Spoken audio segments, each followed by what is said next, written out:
আসসালামু আলাইকুম ভিউয়ার্স। আমরা এসেছি কলাতলি সি বিচ পয়েন্টের ঠিক সম্মুখে একটা সি ফিশ শপে।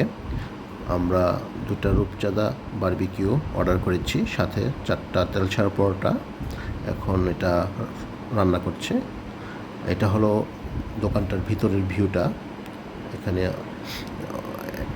কয়েকজন খাচ্ছে ঠিক ওই সামনে Kolatoli sea beach point. So আমরা ভিতরে ওয়েট করছি রূপচাঁদা বারবিকিউর জন্য। এই মাত্র হয়ে গেছে, দেখতে পাচ্ছেন, উইথ 4টা তেলছা পরোটা। খুবই সুস্বাদু ছিল, মজার ছিল। আপনারাও একটু যদি আসেন কলাতলি সি বিচ ট্রাই করে দেখতে পারেন, খুব ভালো লাগবে আশা করি।